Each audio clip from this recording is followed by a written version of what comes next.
प्रेक्षक हो, सांगलीचे माजी खासदार आणि तासगाव कवठेमंकाळ मतदारसंघाचे तडफदार नेतृत्व माननीय संजय काका पाटील आज आपल्या इथं आलेत. आज आपण त्यांच्याशी संवाद साधतोय. संजय काका तासगाव कवठेमंकाळ विधानसभा मतदारसंघातून उमेदवार म्हणून ही निवडणूक लढतायत. तर जनतेच्या मनामध्ये काही प्रश्न आहेत, तेच प्रश्न आपण आज काकांना विचारणार आहे आणि काकांचं या मतदारसंघासाठीचं जे काही व्हिजन आहे ते समजून घेण्यासाठी आज आपण त्यांना इथं बोलवलंय.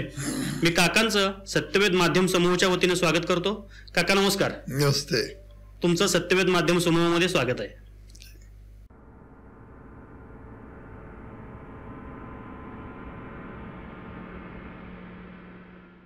काका आपण प्रश्नोत्तराला सुरुवात करतोय.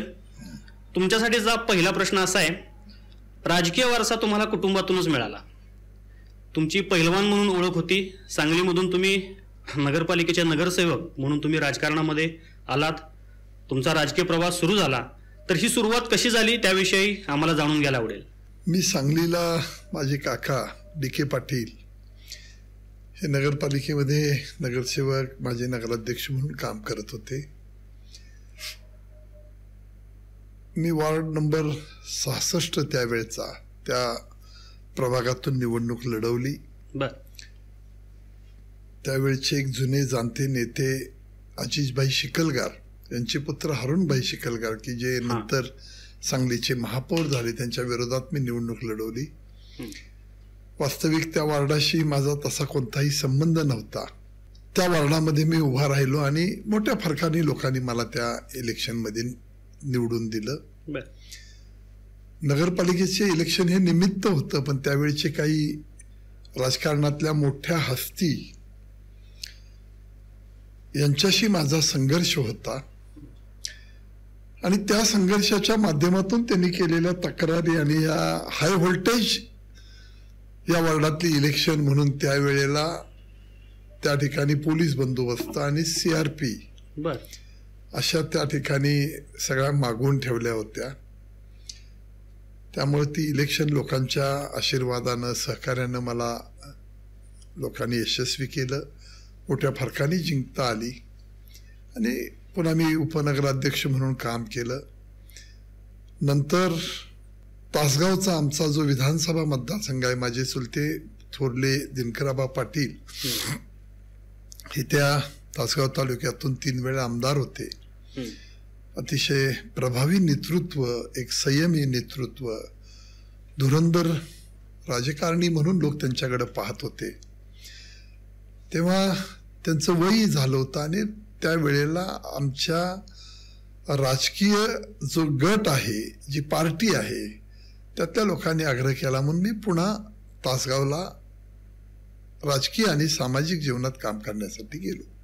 तुम्ही आत्ता म्हणालात की हाय व्होल्टेज ती लढत होती, तर तशाच हाय व्होल्टेज लढती पुन्हाही झाल्या. तुम्ही पुन्हा विधानसभेला उभे राहिलात. आराराबा समोर होते. तुमच्या 2 लढती त्यांच्यासोबत झाल्या, 99 आणि 2004. तर दोन्ही वेळेला तुम्ही त्यांच्यासोबत लढत दिलीत. अगदी निसटता पराभव तुम्हाला स्वीकारावा लागला. तर तेव्हा तुम्हाला काय वाटलं होतं, तेव्हा काय भावना होत्या अगदी थोडक्या फरकाने पराजय झाल्यानंतर? 2004च्या ह्याच्यामध्ये माझा पराभव झाला. तो 4100-4200 मतानं पराभव झाला. म्हणजे 2200-2300 मतं असती तरी सुद्धा ही निवडणूक आपल्याला जिंकता आली असती. त्यावेळेला मी अपक्ष होतो. पक्ष, चिन्ह, नेता, सत्ता, पैसा, संस्था काही बरोबर नसताना लोकांच्या बळावर ती निवडणूक मी लढलो आणि एवढ्या मोठ्या सत्तेवर असणाऱ्या लोकांच्या पुढं एक स्वतःची छबी निर्माण केली होती त्यांनी.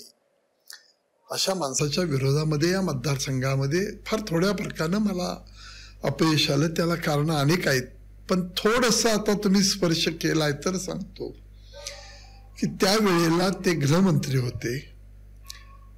सरकारी अधिकाऱ्यांना हाताशी धरून प्रचंड गौडबंगाल त्या निमित्तानं त्यांनी केलं. मतदान आणण्यासाठी ज्या गाड्या असतात डिटेन केल्या. माझ्या अनेक कार्यकर्त्यांना दिवसभर पोलीस स्टेशनमध्ये बसवून ठेवलं. खोट्या केसेस घातल्या. काही लोकांना हद्दपार केलं होतं. त्या दृष्टिकोनातून मागं त्यांच्या हद्दपारीच्या नोटिसा काढल्या होत्या. अशा अनेक त्रास देण्याच्या भूमिका त्या निमित्तानं त्यांच्या हातनं घडल्या होत्या. पण 2004ची निवडणुकीच्या आधी मी पहिली निवडणूक केली ती 99ची निवडणूक केली. 99 साली 3233 मतानं माझा पराभव झाला.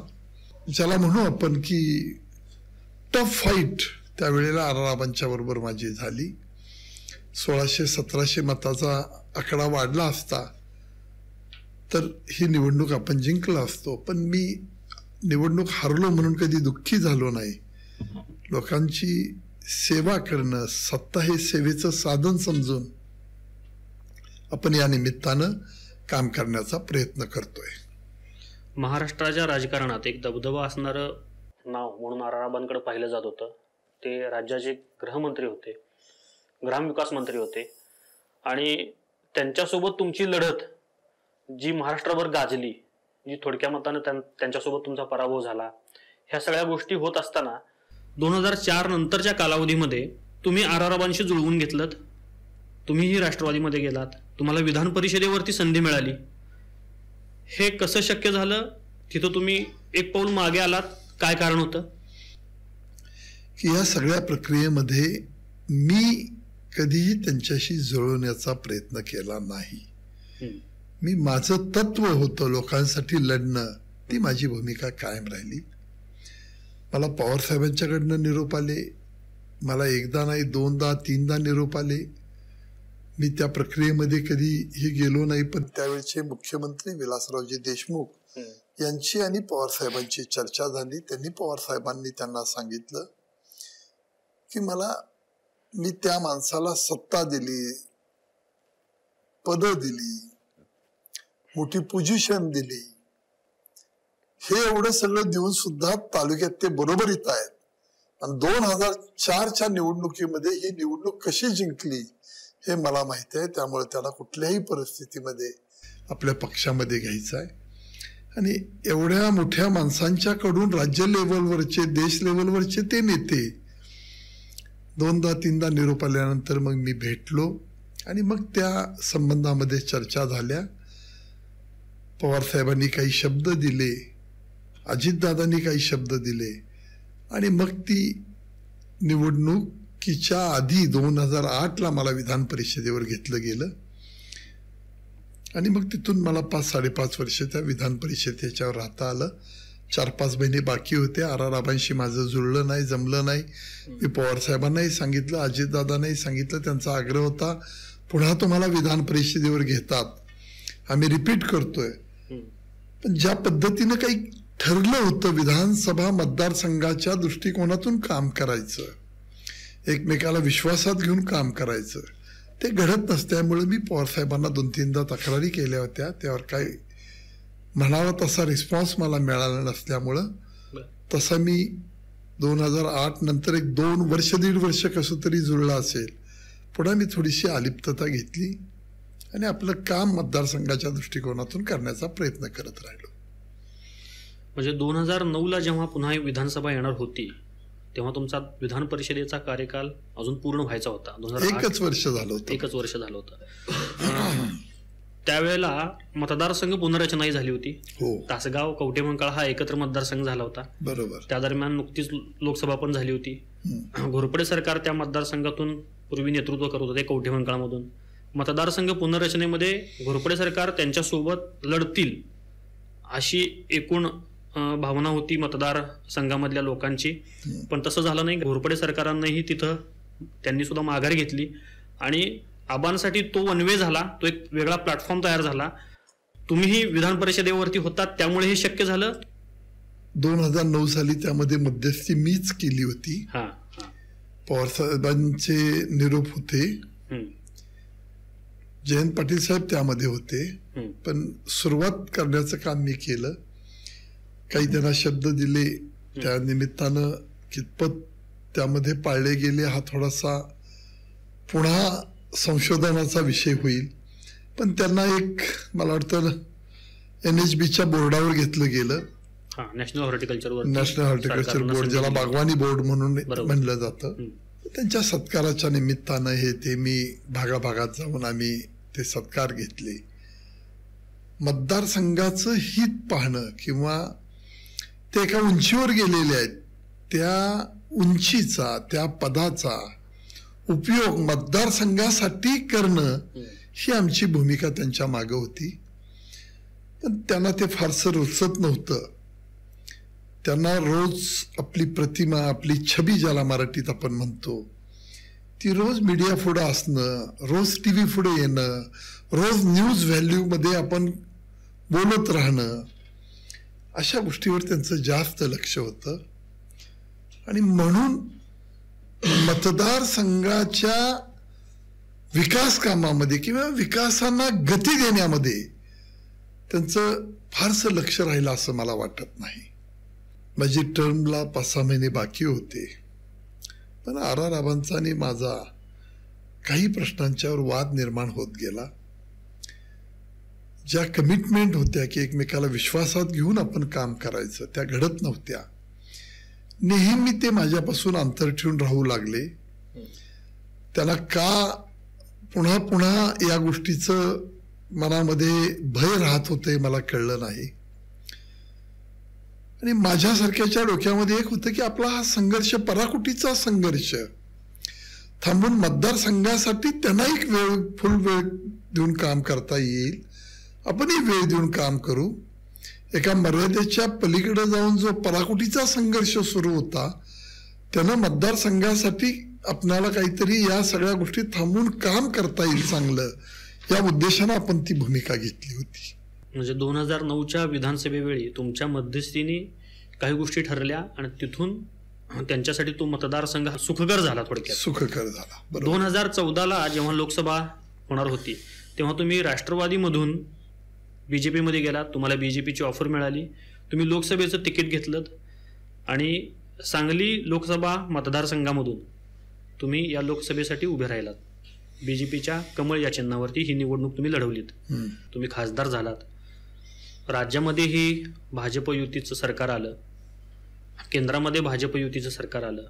खासदार म्हणून तुम्ही जे कामाला सुरुवात केलीत पहिल्या 5 वर्षामध्ये आणि नंतरच्या 5 वर्षामध्ये, हा अनुभव कसा होता? कोणत्या अडचणी आल्या, कोणती आव्हानं होती आणि ती तुम्ही कशी पार केली? त्यामध्ये राहुलजी 2 बाजू आहेत की आपल्या मनामध्ये काय विचार घेऊन आपण या राजकीय जीवनात प्रवास करतो, हा अत्यंत महत्वाचा भाग आहे. माझ्यासारख्याला अध्यात्माची ओढ आहे, पाप पडण्याची भीती आहे, शाश्वत अशाश्वत धर्म अधर्म या गोष्टी साधू संतांच्या चरणापाशी जाऊन मला त्या समजलेल्या आहेत. त्यामुळे मला मिळालेली सत्ता ही लोकांनी दिलेली आहे, ते वास्तव आहे, ते लोकांनी दिलेलं वास्तव आहे. पण हे चिरंतन नाही आहे, तोपर्यंत आपण प्रामाणिकपणानं काम करावं, या भूमिका माझ्या मनाशी निश्चितपणानं खुणगाठ बांधून मी ठेवलेल्या होत्या. त्यामुळं मी कोणत्याही गोष्टीचं लोकांना त्रास होईल अशी भूमिका माझी कधी राहिली नाही. काम करताना प्रचंड मला या मतदारसंघामध्ये काम करता आलं. माझ्यावर साधू संतांचे, लोकांचे आशीर्वाद होते. ज्याला आपण मराठीमध्ये म्हणतो एखाद्याची वेळ चांगली असते की त्याला सगळ्या गोष्टीत हातात माती धरली तरी सोनं होतं. मला त्या मतदारसंघासाठी खूप करता आलं. देशाच्या प्रधानमंत्र्यांना मी भेटलो.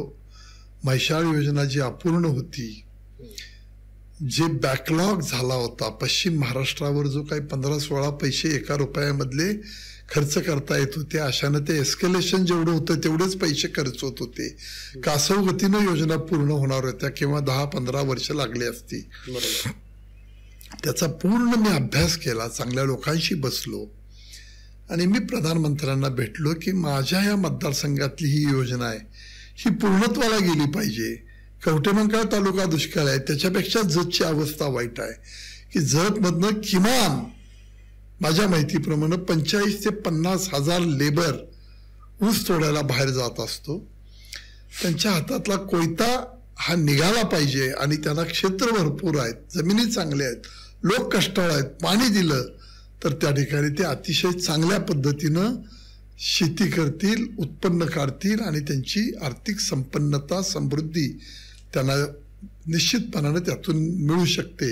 या उद्देशानं मी हे सगळं काम केलं. 2100 कोटी रुपये आणले 2100 म्हणजे 2092 कोटी ते प्रधानमंत्री कृषी सिंचाई योजनेमधनं आणले. त्यावेळेला मी कृष्णा खोऱ्याचा उपाध्यक्ष म्हणून काम करत होतो. अध्यक्ष हे मंत्री असतात, कॅबिनेट मंत्री, उपाध्यक्ष होतो. कृष्णा खोरेमध्ये मी काम केलं. मला ह्या योजना पूर्णत्वाला नेता आल्या. अतिशय बारकाईनं काम केलं. अगदी रात्री 12-1 वाजेपर्यंत मी अधिकारी बसवून घ्यायचो आणि पूर्ण गोष्टी समजून घेऊन लोकांचे प्रश्न आणि त्या अधिकाऱ्यांच्या बाबतीतल्या मीटिंग हा रोज मी तो समन्वय साधत होतो आणि त्या निमित्तानं मला ते योजना पूर्णत्वाला नेता आल्या. जतमध्ये मला काम करता आलं. पुन्हा विस्तारित म्हैसाळ करता आली. मी त्या 2019च्या इलेक्शनला मी त्याचा पूर्ण स्टडी केला होता. तो सगळा काढला आणि ही विस्तारित म्हैसाळ योजना ही त्यावेळेला मी डिक्लेअर केली. त्याच्यानंतर 19 नंतर काही काळ राज्य 2-2.5 वर्ष हे आत्ताची महाविकास आघाडी आहे त्यांचं होतं. त्यामध्ये जयंत पाटील साहेब या खात्याचे मंत्री झाले. त्यांनाही मी 3-4दा भेटलो. त्यांच्या हातून एक निश्चितपणानं चांगलं काम झालं की जे पाणी आपल्याला अलॉट झालं 6 TMC चांदोली धरणातलं, ते 6 TMC पाण्यातलं 5 TMC पाणी आपण जतला नेतोय. आणि ती विस्तारित योजना आता गेले 5-6 महिने झालं त्याचं काम चालू आहे. माझ्या माहितीप्रमाणे 30-35% त्या योजनेचं काम संपत आलेलं आहे, ज्याला रायझिंग लाईन, त्याचं काम संपत आलेलं आहे. बाकीच्या कामांच्या सुरुवात झाली. 1992 कोटी रुपयाची ती विस्तारित म्हैसाळ आहे. सगळ्यात मोठं पाणी आज जत तालुक्याला येतं. क्षेत्र मोठं आहे. पृथ्वी सृष्टी निर्माण झाल्यापासून त्या ठिकाणी दुष्काळाची स्थिती आहे. त्यामुळे त्या तालुक्यासाठी, खानापूर आटपाडीसाठी, टेंबूच्या माध्यमातून, कवठेमंकाळसाठी, तासगावसाठी, आता ज्या टेंबूच्या माध्यमातून काही गावांना पाणी आणलं, ताकारीचं पूर्णत्वाला नेता आलं, अशा अनेक योजनांच्या बाबतीमध्ये मला सेंट्रलमधनं पैसे आणून 4-4.5 हजार कोटी रुपये मी आणले आणि त्या योजना पूर्णत्वाला नेता आल्या. याचा एक मला मनापासूनचा आनंद आहे आणि ते आशीर्वाद मला पाहिजेत म्हणून मी ते मनापासून काम केलं. नीती आयोग नावाचा आपल्या देशामध्ये एक आयोग आहे, तो काम करतो. अमिताभ कांत नावाचे त्याचे अध्यक्ष आहेत. अतिशय हुशार, अतिशय देशाच्या कामासाठी योगदान देणारी ती माणसं आहेत. 1 ड्रॉप मोर क्रॉप हे त्यांचं एक हित आहे. अनेक बाबतीमध्ये मी चर्चा केल्या.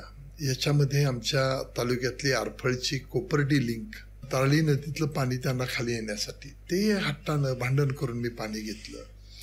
यामध्ये तुम्ही एक समजून घ्या की मागचा उन्हाळा इतका तीव्रतेचा होता, इतका प्रचंड मोठा दुष्काळ होता आणि आपल्याला पाणी सोडलं जात नव्हतं. कृष्णा नदी आपली 3 वेळेला 10-11 दिवस, 12 दिवस, 14 दिवस असे 2-3 वेळा नदी कोरडी पडली आणि ती 12-14 दिवस.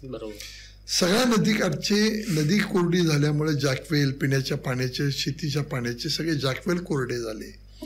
शहरांना, गावांना प्यायला पाणी मिळत नव्हतं. तुम्ही बघा काढून. त्यावेळी प्रचंड मोठा मी संघर्ष केला. ज्या लोकांनी मला ही खासदारकी दिलेली आहे त्यांच्यासाठी पणाला लागली तरी ही खासदारकी चालेल, पण मी असा कुठल्या तरी राग लोकांच्यावर काढून तुमच्या दृष्टिकोनातून माझ्या जनतेला मी कुठल्याही परिस्थितीत उघडं पाडणार नाही. त्यांना ते पाणी आम्ही सोडून घेतलं. त्यामध्ये देवेंद्र फडणवीसांनी मला फार मोठी मदत केली. लोकांच्या प्रश्नासाठी तत्परतेनं आपण त्या सगळ्या गोष्टी घेतो. कुणाशीही संघर्ष करायची, 2 हात वेळ करायची आली तर ती करण्याची भूमिका लोकांसाठी घेतली. टेंभूचं विस्तारीकरण असेल किंवा म्हैसाळचं विस्तारीकरण आहे, याच्यासोबतच तासगावचा रिंग रोड आणि या संदर्भात रस्ते विकासाच्या माध्यमातून तुम्ही बरंच काही काम केलं आहे. परंतु या सगळ्या गोष्टी करत असताना विरोधकांकडून श्रेयवाद घेणं, त्यानिमित्तानं काही खटके उडणं, असे काही प्रसंग आम्हाला बघायला मिळाले. तशा काही बातम्याही आल्या वृत्तपत्रातनं. तर या सगळ्याला एक उत्तर म्हणून तुम्हाला काय सांगायचं आहे? हे पहा, मी मगाशी आपल्याला सांगितलं की लोकांच्या आशीर्वादानं माझी वेळ चांगली होती. मला यामध्ये गडकरी साहेबांची खूप मोठी मोलाची मदत झाली. पहिला रस्ता मी मागितला तो विजापूर गुहागर रस्ता मागितला. आपल्या जिल्ह्यामध्ये कारखाने आहेत, दुधाचं उत्पादन मोठं आहे, मोठे उद्योग समूह असणारी माणसं आहेत, चितळे आहेत, काही ठिकाणी त्याच्या पाठोपाठ काम करणारी दुसरी माणसं आहेत. तेव्हा इम्पोर्ट आणि एक्सपोर्ट हे जे काही आज कोकण पट्ट्यामध्ये जे काही पोर्ट तयार झालेले आहेत तिथं आपल्याला माल नेता येईल, आणता येईल, या उद्देशातून इम्पोर्ट एक्सपोर्टच्या दृष्टिकोनातून रस्ते चांगले पाहिजेत. म्हणून मी विजापूर गुहागर रस्ता मागितला. मी मनमाड पासून शंखेश्वरच्या पर्यंत जाणारा तो मधला रोड मागितला. तो रोड मागण्यापाठीमागं माझ्या डोक्यामधला एक स्वार्थ होता की मुंबई बेंगलोर कॉरिडॉर डिक्लेअर झालं होतं आणि या नॅशनल हायवेच्या भोवतीच्या महाग जमिनी होत्या, बागायती जमिनी आहेत. तेव्हा आपल्या परिसरातून हा रस्ता जर नेला तर आपल्या नापीक जमिनी खूप मोठ्या प्रमाणात आहेत. तिथं या MIDC येतील, मोठे उद्योग येतील, बेरोजगार युवकांच्या हाताला काम मिळेल आणि दळणवळणाची साधनं झाली तर या सगळ्या गोष्टी घडू शकतात. म्हणून मी तो दिल्लीला जवळ जाणारा मार्ग मालेगाव पर्यंतचा हा रस्ता आपण इकडनं घेतला. त्याचं परवा काम झालं आणि त्याच्यासाठी असणारा बायपास तो रस्ता मी आणला. रस्ता मी करायला आग्रही राहतोय. बायपासच्या बाबतीमध्ये तुम्हाला सांगतो, एक आपल्याला प्रकर्षानं पाहायला मिळेल की अपरिपक्व माणसं असतील तर किती खोटं धादांतपणानं बोललं जातं. त्याचं मूर्तिमंत उदाहरण या ठिकाणी तुम्ही प्रश्न विचारला म्हणून सांगतो. माझ्याकडे सगळे त्याचे रेकॉर्ड्स आहेत. मी त्या मीटिंग प्रोजेक्ट डायरेक्टर त्याच्या असतात, त्यांच्यावर किती वेळा केल्या. मी त्याचे सेक्रेटरी जे आहेत त्या विभागाचे सेंट्रलचे, त्यांच्यावर किती वेळा बसलो. गडकरी साहेबांना किती वेळा भेटलो. ते परवा मी गडकरी साहेबांना बोलवलं होतं ते शिवाजी महाराजांच्या पुतळ्याच्या अनावरण प्रसंगी. मी स्वतः जाऊन गडकरी साहेबांची वेळ घेतली. पवार साहेब ते म्हणले, पवार, मी म्हटलं इथं राजकारण आणायला नको, महाराजांचा पुतळा आहे. त्याच्या आधी 1 महिन्यापूर्वी तिकडं पुतळा जो पडला होता त्यामुळे महाराष्ट्राच्या मनाला वेदना झाल्या होत्या आणि तो पुतळा आपल्या इथं आता बसवतोय आपण, तर एक चांगल्या पद्धतीचे असावं, राजकारण विरहित असावं. म्हणून मला काही लोकांनी सांगितलं की तुम्ही राजकारण आणू नका, पवार साहेबांनाही बोलवा. मग पवार साहेबांची वेळ मी घेतली आणि पवार साहेबांनी हे दोघं आले. त्यावेळेला तिथल्या एका पॅकेजचं उद्घाटन करत असताना तिथं जाऊन सांगितलं गेलं की आमचंही नाव घ्या. हा बायपास या मालेगाव टू चिकोडी मार्गे संकेश्वरला जाणाऱ्या रोडचं होतं. हे महाशय तिथनं उठले, एक बोललेलं ते हे घेऊन लगेच व्हायरल क्लिप करायची सुरुवात केली.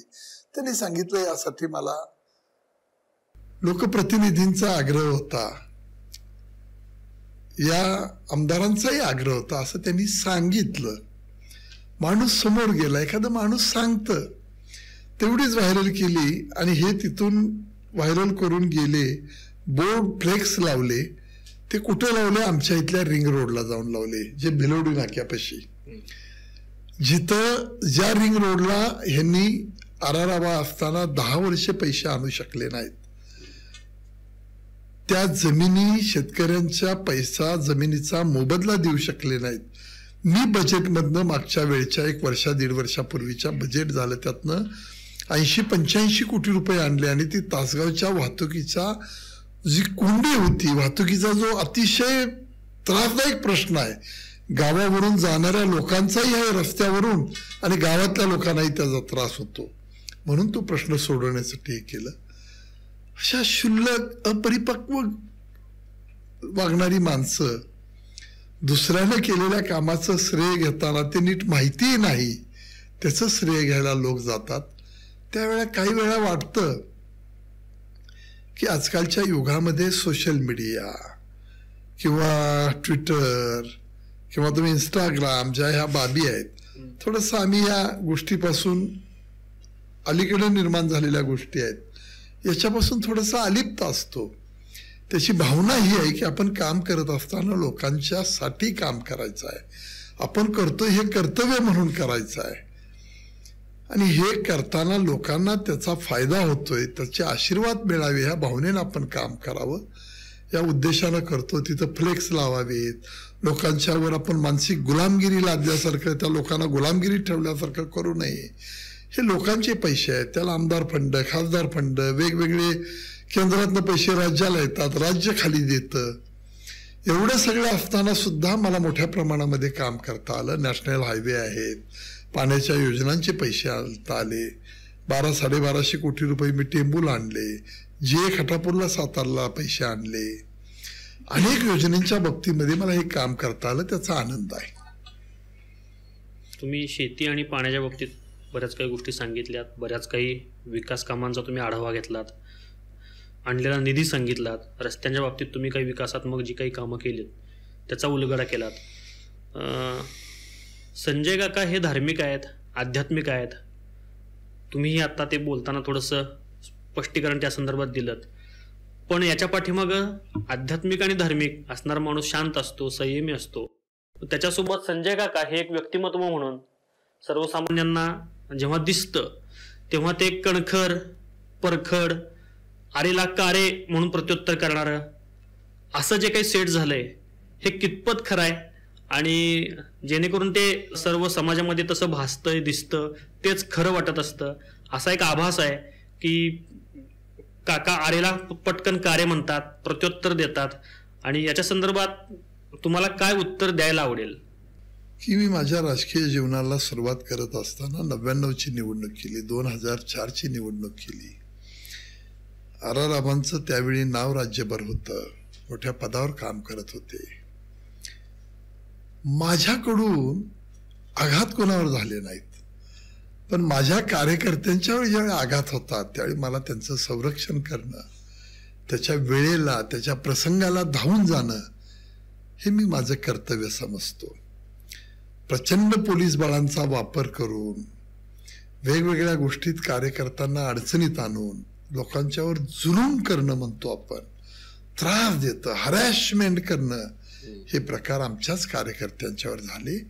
आणि त्यांच्या संरक्षणासाठी, त्यांच्यावर आलेल्या प्रसंगाला मदत करण्यासाठी हा माझा कणखरपणा, माझा निर्भीडपणा हा निश्चितपणानं मला उपयोगी पडला.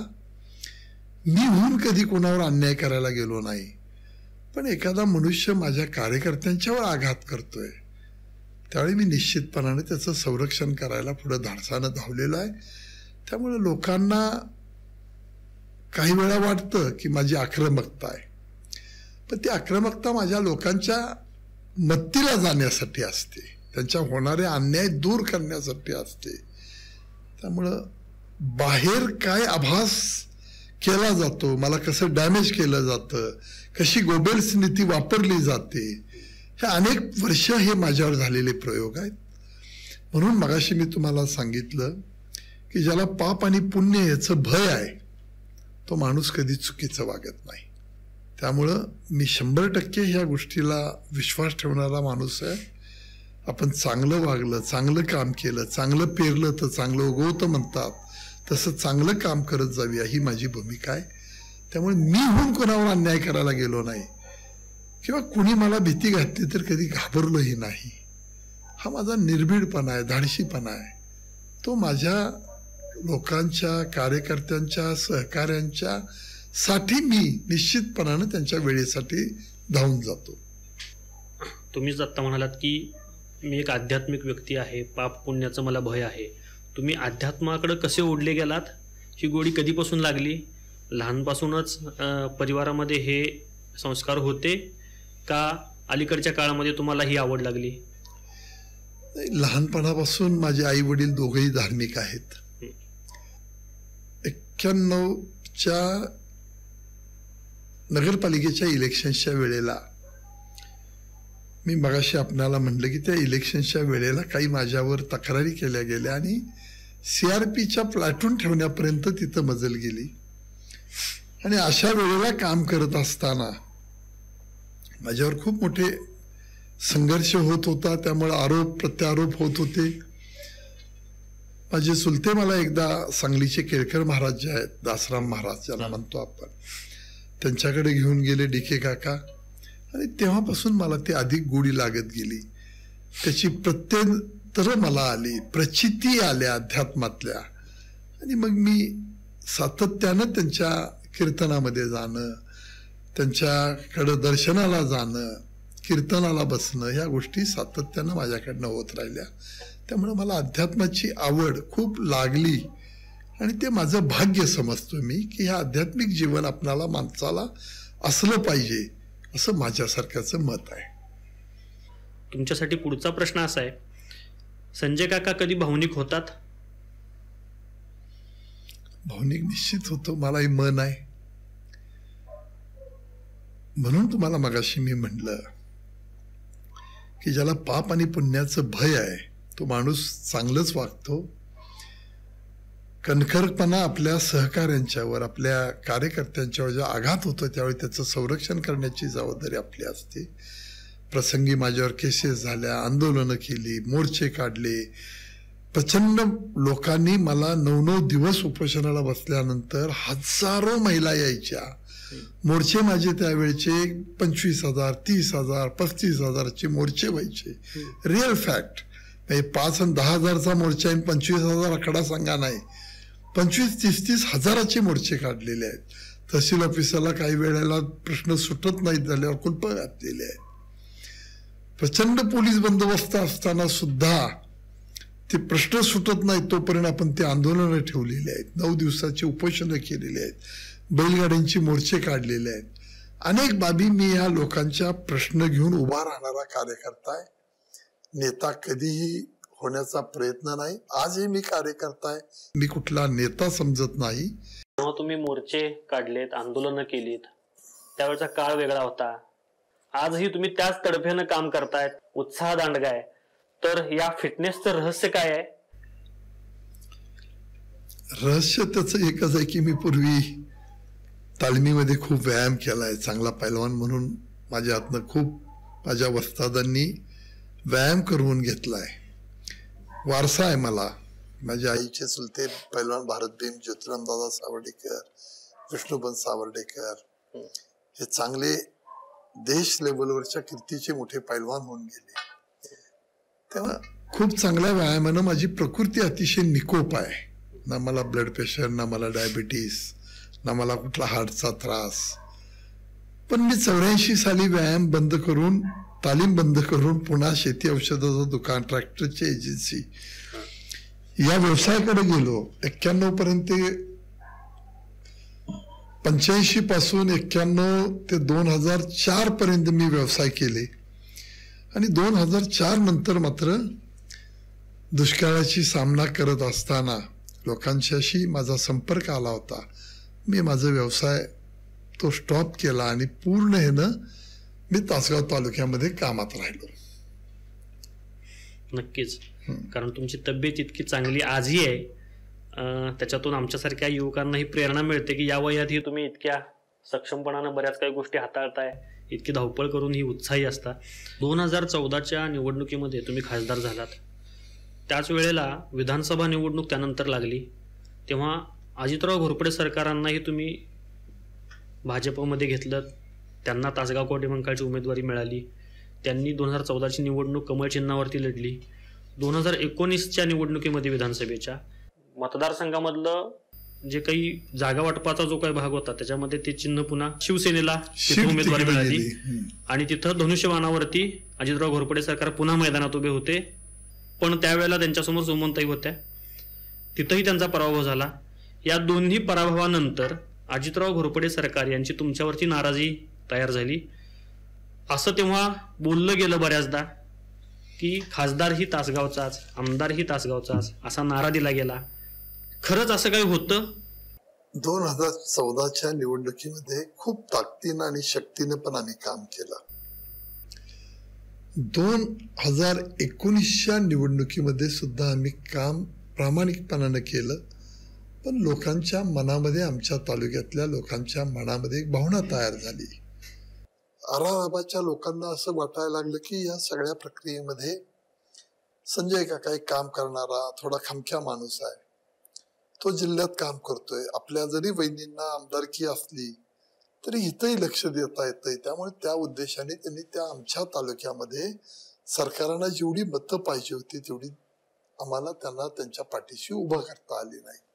त्यामुळे गैरसमज वाढत गेले आणि एकमेकाच्या दृष्टिकोनातून गैरसमज वाढण्यानं या निवडणुकीमध्ये, लोकसभेच्या निवडणुकीमध्ये त्यांनी आपल्या उलटं काम केलं, ही फॅक्ट आहे.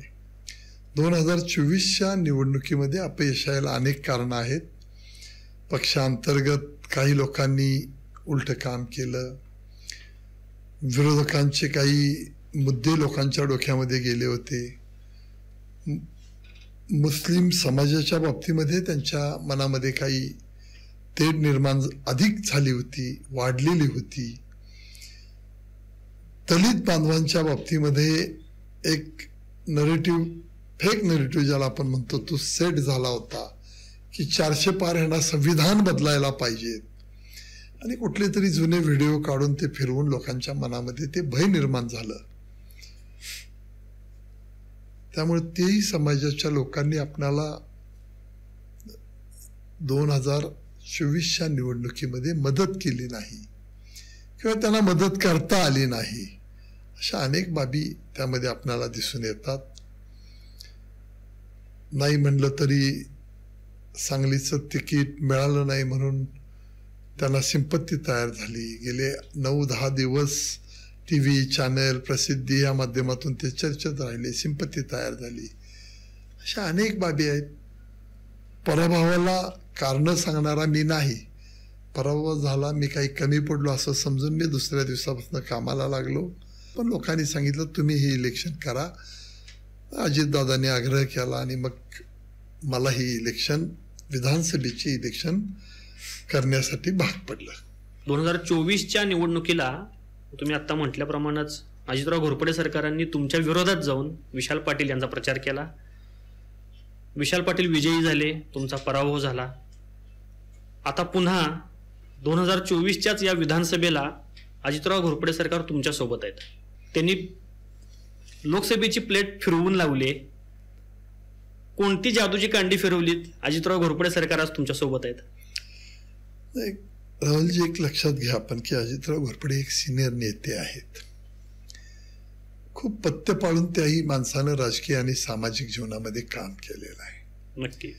राजकीय जीवनामध्ये आपले संबंध चांगले आहेत म्हणून ते चांगले, आपले संबंध बिघडले की ते वाईट, या मनोवृत्तीचा मी मनुष्य नाही.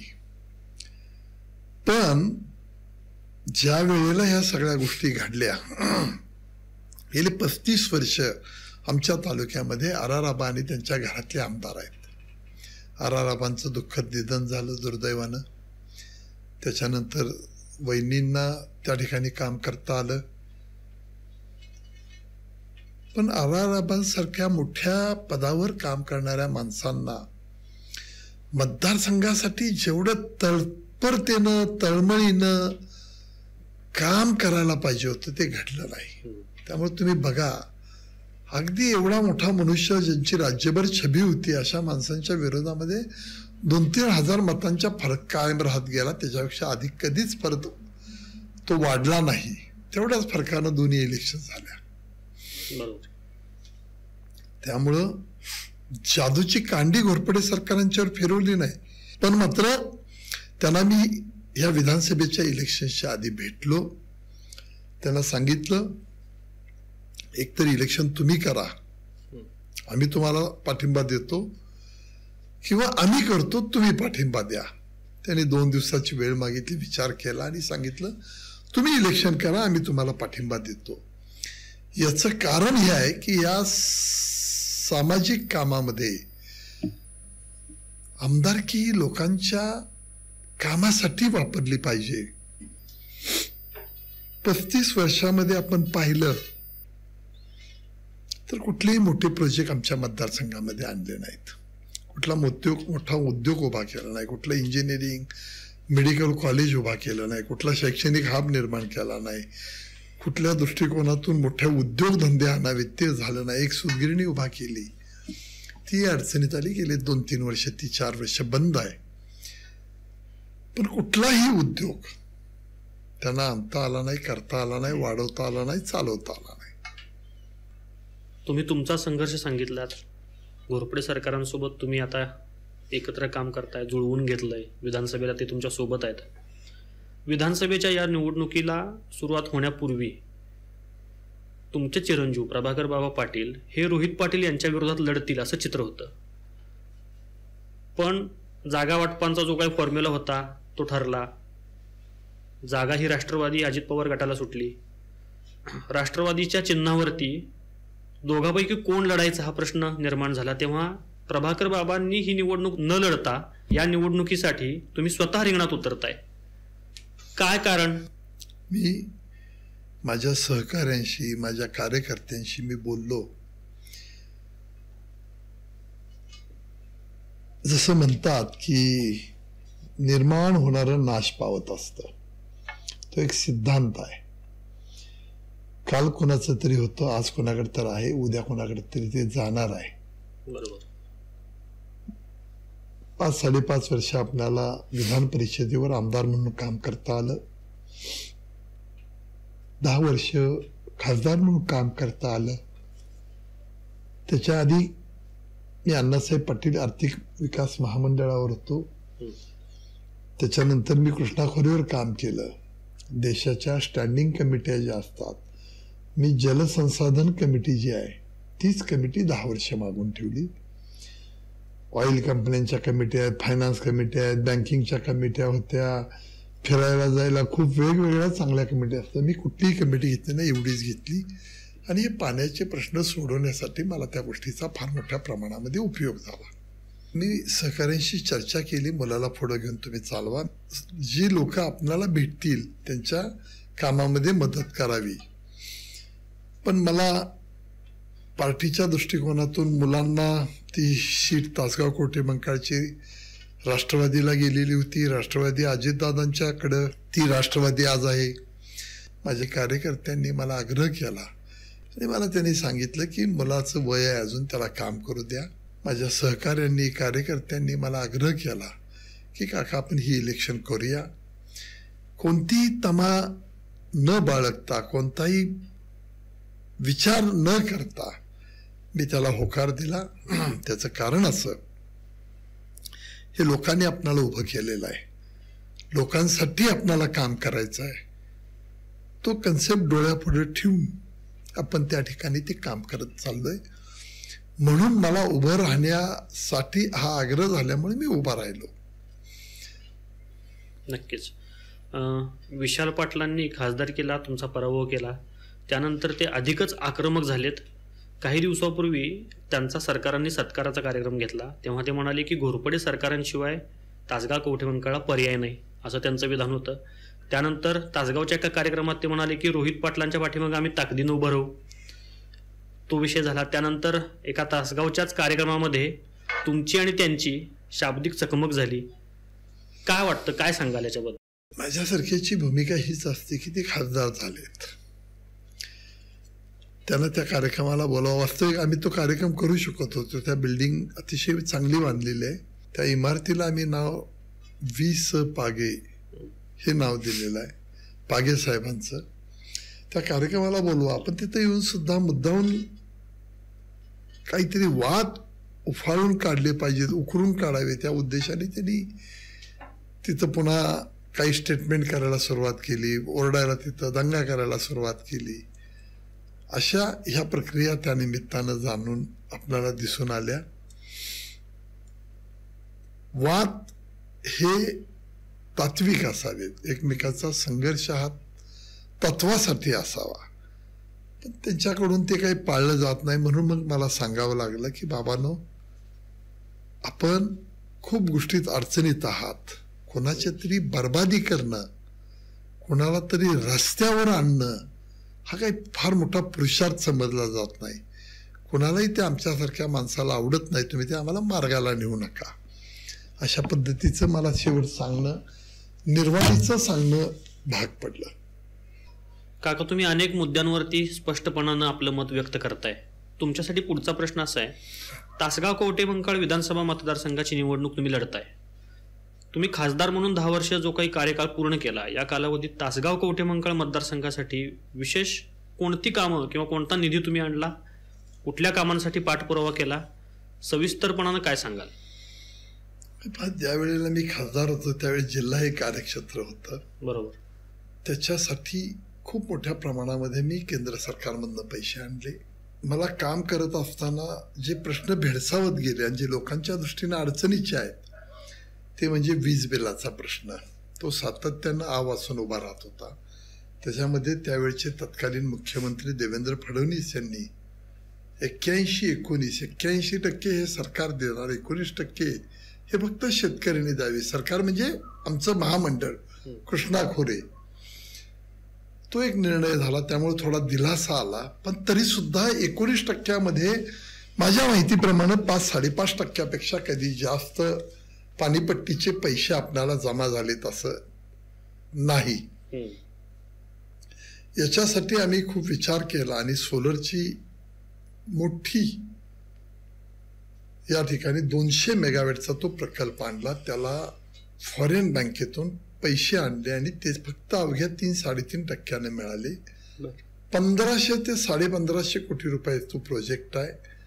त्याच्यामध्ये या ज्या स्कीम्स आहेत म्हणजे ताकारी, टेंबू, म्हैसाळ, ते म्हैसाळच्या कामाला आम्ही लक्ष दिलं आणि म्हैसाळचे पंप दुरुस्त करणं, त्याची इफिशियन्सी वाढवणं, वीज कमी लागणं, ती वीज आपल्याला सोलरवरनं मिळणं, या सगळ्या गोष्टींचा विचार करून आपण सोलर प्रकल्प मंजूर करून आणला. तो देशातला पायलट प्रोजेक्ट म्हणून पहिला प्रोजेक्ट आपल्याला मंजुरी मिळालेली आहे. पहिला म्हणजे इतकं दृष्टी डोळ्यापुढे ठेवून आपण ते काम करत राहणारी माणसं आहोत. आजपर्यंतच्या प्रक्रियेमध्ये कधी सर्वेही तिथं झाले नव्हते, कुठली 0 पैशाची तरतूद होती. अशा वेळेला आपण हे योजना पूर्णत्वाला नेल्या आणि ते भरपूर मोठ्या प्रमाणामध्ये पुरेसं पाणी एका गावामध्ये 400 acre, 500 acre, 1000 acre, 400 hectare, 500 hectare असे आपण त्या शेतींना पाणी देण्याची भूमिका घेतली. त्यामुळं तासगाव आणि कवटेमंकाळचा घातमाता आणि तासगावरचं जरंडीपासूनचा तो पार अगदी सगळा डोंगर सुनीपर्यंतचा भाग हा सगळा त्या ओलिताखाली येतो. पाणी आलंय, ऊस शेती चांगली पिकते, कारखाने पूर्वपदावर चांगल्या पद्धतीने चालावेत, यासाठी केंद्र स्तरावरून काही धोरणात्मक निर्णय, ऊस शेती ह्या गोष्टींकडे बघितलं जावं, याच्यासाठी काही धोरणात्मक तुमचं नियोजन आहे भविष्यासाठी? अलीकडच्या काळामध्ये प्रधानमंत्र्यांनी आणि अमित भाईंनी, गडकरी साहेबांनी हे इथेनॉलचं ज्यावेळी ब्लेंडिंग पॉलिसी आणली, इथेनॉल 2020, त्याच्यामध्ये शेतकऱ्यांना चांगले भाव देणं आज कारखान्यांच्या दृष्टीनं पूरकता निर्माण झालेली आहे. निश्चितपणानं त्या गोष्टीचा फायदा शेतकऱ्यांना होईल. चांगल्या पद्धतीनं काम करणारे आपली ही सगळी मुलं साखर कारखानदारीच्या भोवती निश्चितपणानं त्या अनुषंगानं कारखाना हा एक मोठा उद्योग, त्या आसपासच्या तालुक्यामध्ये भरभराट आणण्याला त्या गोष्टीचा फार मोठ्या प्रमाणात उपयोग होतो. व्यापारपेठेवर त्याचा परिणाम आहे. RR पाटील यांच्यासोबत तुमची लढत काही वर्षांपूर्वी झाली होती. आता पुन्हा एक ज्युनियर RR तुमच्या समोर आहेत. एक प्रतिस्पर्धी म्हणून तुम्ही त्यांच्याकडे कसं बघता? पहा, राजकारणामध्ये काम प्रत्येकाला करावंसं वाटतं. काम करताना त्याला त्या पदापर्यंत पोचणं ही भावना काही चुकीची आहे असं नाही. पण अलीकडच्या काळामध्ये रोहित पाटलांचं जेवढा संपर्क आत्ता ठेवलाय तेवढा 2 महिन्याआधी नव्हता. इलेक्शन डोळ्यापुढे ठेवून या सगळ्या गोष्टी दिसतात. याच्यामधून हे सगळं करत असताना MIDC किती लोकांची दिशाभूल केली जाते बघा. 1300 हेक्टरची मणिराजुरी आरकोड MIDC होती.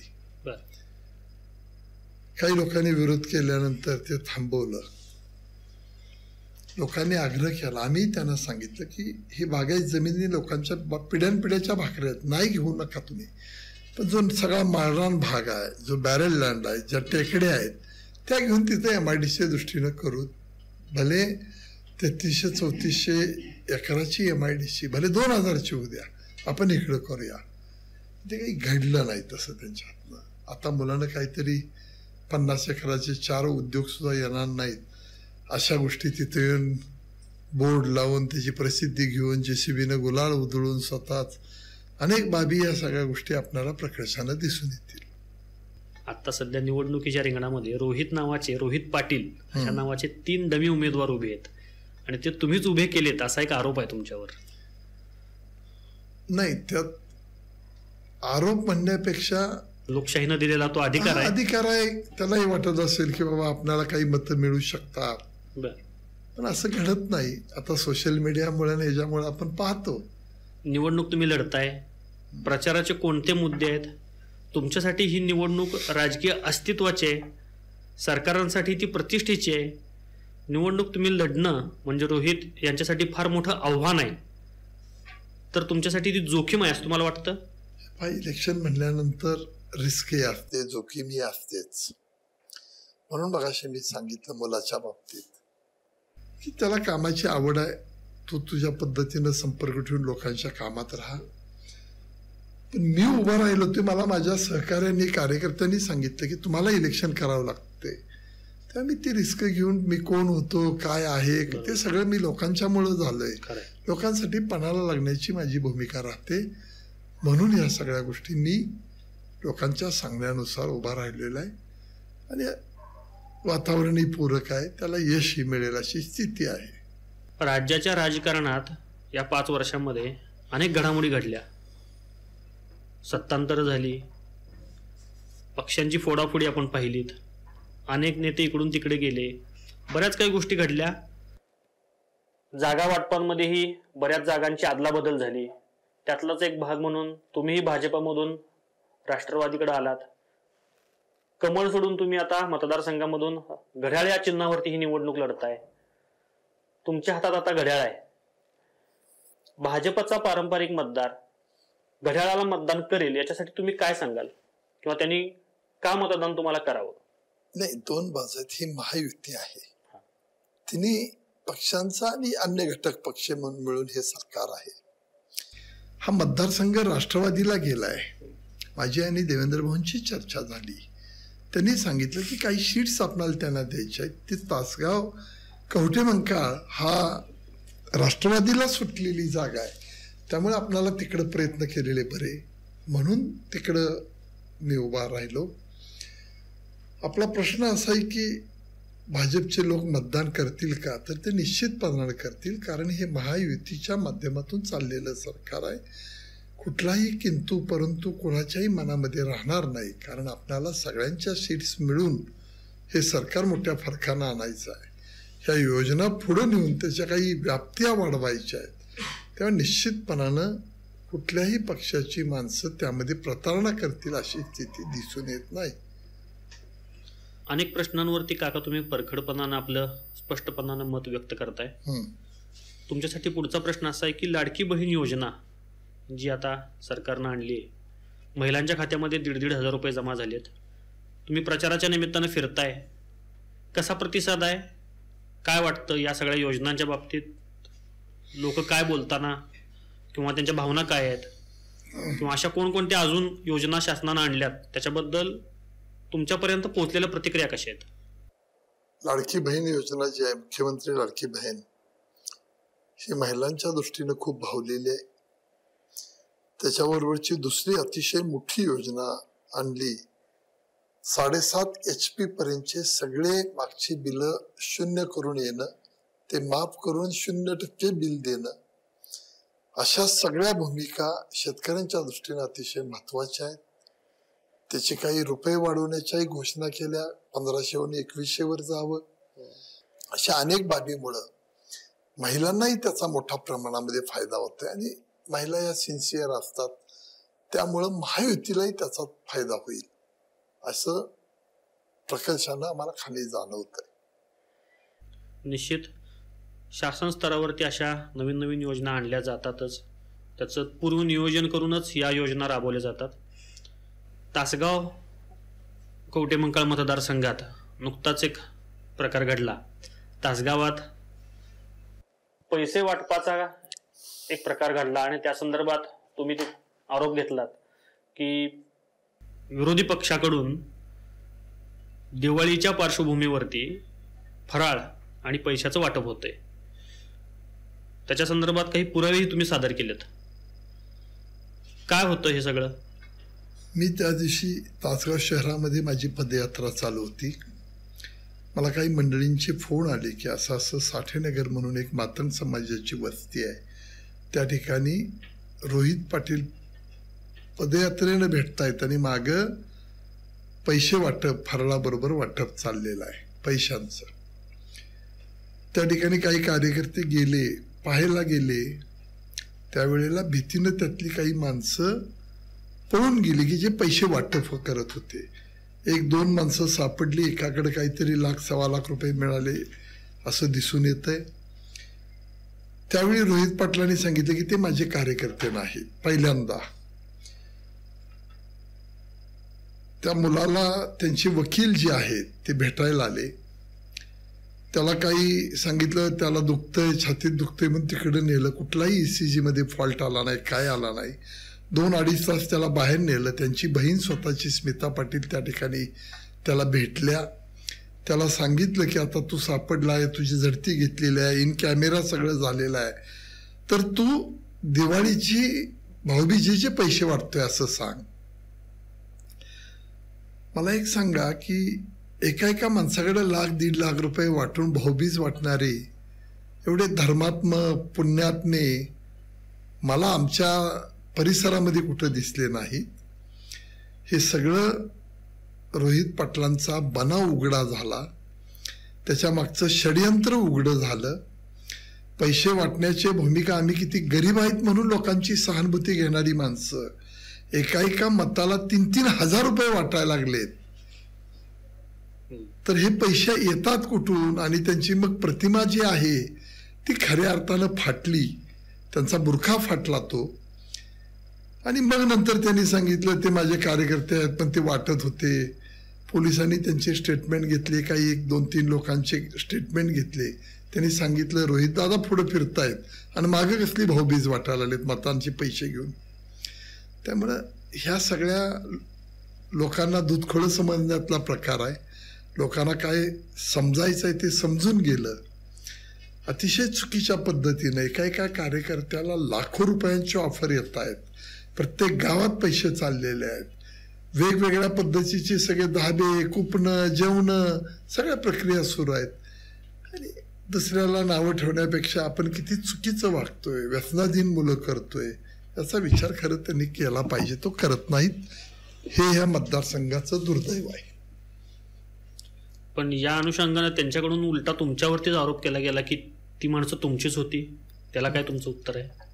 नाही, तसं माणसं ते काय त्यांचे पदाधिकारी होते, त्यांचे कॉल रेकॉर्ड्स आहेत, त्या ठिकाणी घेतलेले जबाब आहेत आणि ते इन कॅमेरा झालेला आहे. किती बनाव आहे बघा, किती खोटं बोलणं आहे की स्वतःची बहीण तिथं जाऊन हॉस्पिटलमध्ये भेटते. 2-2.5 तास पोलीस स्टेशनमधनं हॉस्पिटलमध्ये नेल्यावर पहिलं स्टेटमेंट आहे की ते माझे कार्यकर्ते नाहीत. पुन्हा दुसऱ्या वेळी सांगितलं की हो ते माझे कार्यकर्ते होते पण ते सामाजिक कामात भाऊबीज वाटत होते. आता एका माणसाकडे $1,00,000-1,50,000 रुपये, बाकीची पळून गेली माणसं, मिळाली नाहीत, पण त्यांच्याकडे सुद्धा मोठ्या रकमा होत्या. म्हणजे अतिशय अपरिपक्वपणाचं, बालिशपणाचं सगळं हे विधान त्यांचं लोकांच्या पुढे उघडं झालेलं आहे. तासगाव कवठेमंकाळ विधानसभेच्या मैदानात तुम्ही आहात, तुम्ही ही निवडणूक लढताय. तासगाव कवठेमंकाळ विधानसभेसाठी तुमचं व्हिजन काय असेल विकासाचं? आज मतदारसंघामध्ये खूप काम करण्याची आवश्यकता आहे. त्यामध्ये महिलांच्या बाबतीमध्ये काही उद्योग आणणं गरजेचं आहे. MIDC मोठे आणणं गरजेचं आहे. उद्योगधंद्यामुळे बेरोजगार युवकांच्या हाताला काम मिळेल. आरोग्याच्या दृष्टिकोनातून नगरपालिका आमच्या ताब्यात होती, त्यासाठी मी एक मल्टी स्पेशालिटी हॉस्पिटल काढलं. पण त्या 50 आणि 100 बेडच्या हॉस्पिटलमधनं काही तालुक्याचा आरोग्याचा प्रश्न संपुष्टात येणार नाही.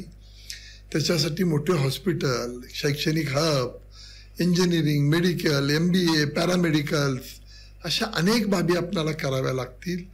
महिला जशा आहेत तसं युवक आहेत, युवकांच्या बरोबर बाकीच्या दृष्टिकोनातून आरोग्याची सेवा आहे.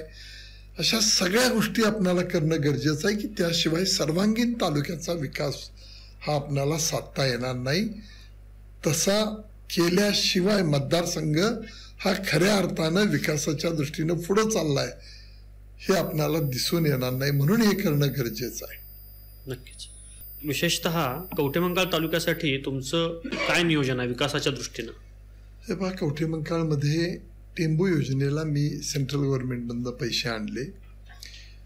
यामध्ये 29 गावं कवठेमंकाळमधली आहेत आणि तासगावातली 8 आणि ही 11 अशी 20 गावं. या 39 गावांसाठी आपल्या ह्या तासगाव आणि कवठेमंकाळातली 29 गावं असल्यामुळं त्या बानूरगडच्या बोगद्यामध्ये 5-6 वर्षी ही योजना पडली होती. त्या कॉन्ट्रॅक्टरच्या मागं लागून थोडंसं त्याच्या पाठपुरावा करून त्याला आग्रहाची भूमिका मांडून बानूरगड बोगद्याचं काम पूर्ण करून ते पाणी आम्ही इकडं आणलं. आज ती सगळी योजना पूर्णत्वाला गेलेली आहे.